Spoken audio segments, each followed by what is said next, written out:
Code,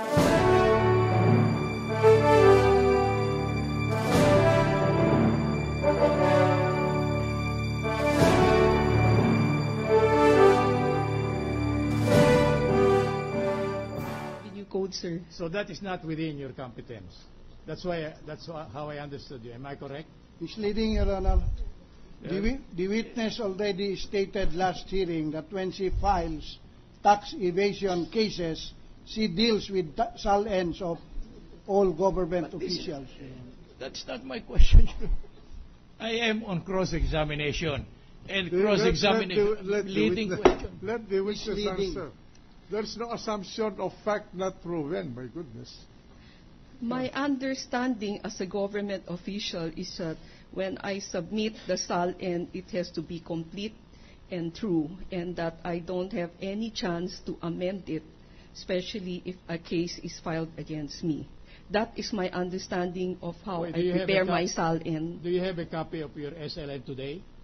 No, sir, you did not ask for me to bring it, Will sir. you be able to produce it if Yes, required sir. by the court? Yes, sir. Together with your Internal- income tax return? Yes, sir. All right, thank you for that. Now, my understanding is that the SLN may be corrected if there are entries in there made not accurate and so on. This Already one answered, Your Honor. wait, the witness. I'm not. Hindi pa ako tapos. Let the witness answer. She's a very intelligent witness. She's under cross-examination. In this particular case, which you said you have examined, Sal of Chief Justice Corona, did you come to the conclusion that this is one which can be corrected pursuant to law? Or it may not be corrected at all? My personal opinion is it cannot be corrected at all. Why? Because in the first place, it is sworn to under oath.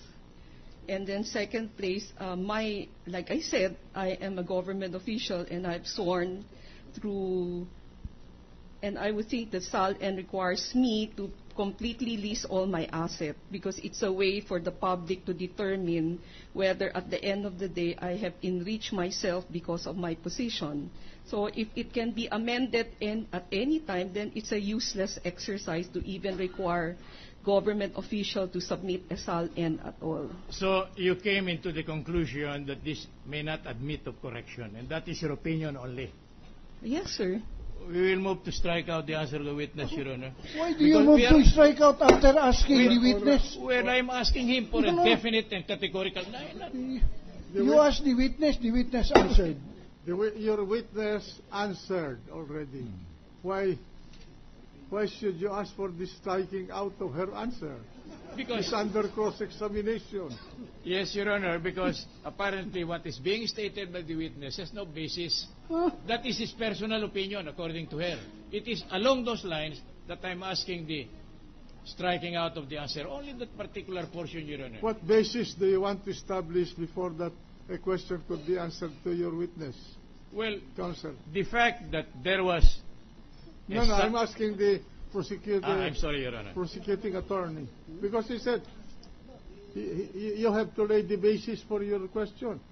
Your Honor, I am objecting to the motion because you said there's no basis for the question. No, Your Honor, I did not state that, Your Honor, with due respect. I objected to the motion of the defense lawyer to strike out the answer already given, which was in direct response to his question. All right, let's stop. Proceed, counsel for the defense. Now, after your examination, both of the SLN together with the ITR, was there any proceedings conducted by your office in connection with the alleged irregularities in both documents of the Chief Justice? We are conducting an investigation on the differences. You mean when you say we, not you personally, but your office? The Bureau of Internal Revenue. And the Chief Justice was already summoned in order to appear in that investigation? Or you are just still evaluating? Sir, I think you should ask the Chief Justice about it. He would be the, You because whatever investigation we're conducting, it's confidential, and it should be only the party whom we're investigation. If Your Honor, please, the witness here should not be allowed to argue with counsel. I'm asking him here for a fact. Just answer the The question. witness is answering, Your If Honor. you know the answer, please answer it. If not, just say so. Sir, it is a confidential information under Section 71 and The after question Section- is, are you investigating? Sir, I already said I yes. am investigating. All right. What was the next question? So without the witness, without the Chief Justice being informed, is that what you wanted to tell the Honorable Court? No, that's not what I was trying to say. Oh, what is? Will you kindly tell the Honorable Court what you meant by conducting the investigation without the knowledge of the particular person involved? More specifically, Chief Justice Corona. Misleading, Your Honor, without the knowledge. The witness said, please ask the Chief Justice, because this is confidential according to the witness. Let the witness answer. Sir, may I ask for a waiver from the Council of the Chief Justice that I can answer? Because it's confidential information, sir. So he was. No, the tendency of the question, Madam Witness, is, are you conducting an investigation of the Chief Justice? And you Yes, said sir. yes. Yes, sir. And are you obligated to inform the Chief Justice that you're conducting an investigation bearing on his income tax position? And you said it's confidential, meaning you did not, isn't it? You did not inform him.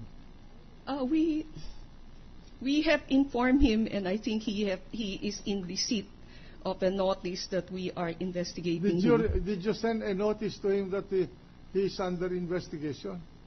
Yes, sir. That's all that you just explained. The procedure in investigation of income tax returns. Yes, sir. We issued a letter of authority to him. A letter of authority to your agents to investigate him. Yes, sir. No, not to him, you know. No, the letter... Did you supply him with the letter of authority that is under investigation? Yes, sir. We issued... Precisely. Please answer the question so that hindi tayo nagtatagal dito eh. Yes, sir. We issued a letter of authority addressed to Your Chief agents. Justice. Your agents. No. I wrote, there's a letter of authority notice that we sent to the Chief Justice telling him that certain revenue officer is auditing his income tax return. So you notified him that there is an ongoing internal revenue investigation bearing on his income tax. Yes, sir. Okay. We issued that after the hearing. What hearing? Sir, when I was called here for the impeachment hearing, sir. After the hearing here. Yes, sir. What hearing was that? When you appeared here? Yes, sir. January 26 or 25. So it is only now that you are conducting an income tax investigation of the Chief Justice. Yes, sir. Not before. Sir, before we even determine whether we will really all go. right. Yeah. Just for the information of the court, what year is involved in your investigation? Starting from taxable year 2002? From 1992 up to 2010. Are you conducting a net worth investigation? Yes, sir. Okay. Proceed. I am showing to you, Madam Commissioner, 3 letters which purport to be letter of authority, which we request Your Honor respectively as Exhibit 56, 57, 58, and 59, Your Honor, for the defense. Kindly go over the same whether and tell the Honorable Court whether that is the letter. I'm sorry palagi. Pasensya ka na. Hmm. 1997. Your Honor, please, we notice the witness is not supposed to discuss this. Counsel for the